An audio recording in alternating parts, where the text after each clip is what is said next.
Bismillahirrahmanirrahim. Assalamualaikum warahmatullahi wabarakatuh. Saya Azfau Kaiwafir dan bersama sahabat seperjuangan saya iaitu Adam Syahmi dari program DCN KKTM NEDA. Kami ingin membentangkan tugasan tajuk yang berbunyi DHCP Spoofing. Sebelum saya membawa anda menyelami apa itu DHCP Spoofing, izinkan saya menerangkan apa itu DHCP. DHCP adalah singkatan bagi Dynamic Host Configuration Protocol, yang bermaksud DHCP adalah protokol klien ataupun pelayan yang secara automatik menyediakan host protokol internet IP dengan alamat IP-nya dan maklumat konfigurasi lain yang berkaitan seperti subnet mask and default gateway. Pertama sekali, definisi DHCP spoofing. Ianya berlaku apabila penyerang cuba membalas permintaan dan cuba menyenaraikan dirinya iaitu spoof sebagai default gateway atau pengguna DNS. Oleh itu, memulakan serangan man in the middle. Buat pengetahuan anda, man in the middle adalah singkatan bagi MITM. MITM bermaksud satu bentuk serangan wiretapping aktif di mana penyerang memintas dan secara selektif mengubah suai data yang dikombinasikan untuk menyamar sebagai satu atau lebih entiti yang terlibat dalam persatuan komunikasi. Definisi DHCP spoofing ataupun boleh dikenalpasti sebagai DHCP spoofing. Ia adalah ciri keselamatan yang bertindak seperti tembok api ataupun firewall antara host yang tidak dipercayai dan pengguna DHCP yang dipercayai. Ciri pengentipan DHCP melakukan aktiviti berikut: mengesahkan mesej DHCP yang diterima daripada sumber yang tidak dipercayai dan menapis mesej yang tidak sah.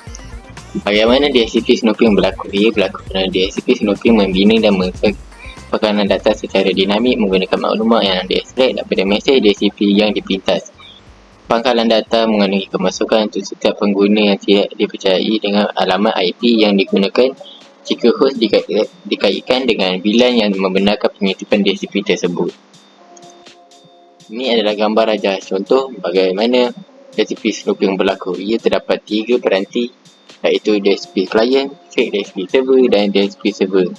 DHCP client menghantar DHCP discover kepada DHCP server dan fake DHCP server. Manakala fake DHCP server tidak boleh menghantar DHCP offer kepada switch dan kepada DHCP client kerana ia tidak boleh dipercayai. Manakala pada DHCP server, ia boleh menghantar DHCP offer dan membenarkan snooping kepada DHCP client untuk mengenal pasti sama ada ia boleh dipercayai ataupun tidak. Baiklah, setiap masalah pasti ada jalan penyelesaiannya. Jadi, cara mengatasi atau mengelakkan daripada DHCP snooping berlaku. Buat pengetahuan anda, langkah ini boleh digunakan di Cisco sahaja. Langkah pertama, commandnya adalah config terminal supaya memasuki mod global.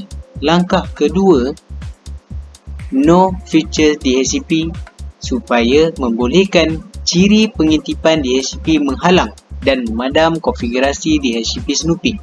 Langkah yang ketiga, commandnya adalah show running config DHCP. Hal ini kerana dapat menunjukkan konfigurasi DHCP snooping. Langkah yang terakhir, commandnya adalah show running config startup config. Hal ini kerana untuk menyalin konfigurasi yang berjalan ke permulaan konfigurasi. Cara kedua adalah aktif ataupun mengaktif DHCP snooping VLAN. Langkah pertama, memasukkan koman seperti biasa config terminal untuk memasuki mod global. Langkah kedua adalah IP DHCP snooping VLAN 100, 200, 250 ataupun 252. Untuk mengaktifkan pengetipan DHCP pada VLAN ditentukan oleh VLAN list. Pilihan no adalah untuk mengaktifkan DHCP mengintip pada VLAN tertentu. Langkah 3 adalah show running config DHCP untuk menunjukkan konfigurasi DHCP spoofing. Manakala langkah keempat, copy running config startup config untuk menyalin konfigurasi yang berjalan ke permulaan konfigurasi. Langkah yang ketiga adalah pengesahan paket DHCP yang ketat. Langkah yang pertama, komannya adalah configure terminal, iaitu memasuki mode global. Langkah yang kedua, no IP DHCP packet storage validation. Hal ini untuk mengaktifkan pengesahan ketat paket DHCP. Pilihan no adalah mengaktifkan pengesahan paket DHCP yang ketat. Langkah yang ketiga, show running config DHCP.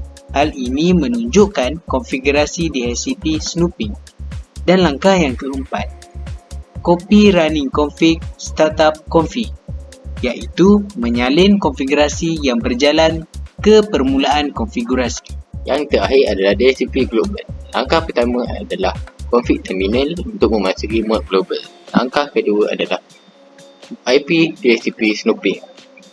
Ia untuk aktifkan pengaktifan DHCP secara global, manakala pilihan no untuk mengaktifkan pengaktifan DHCP.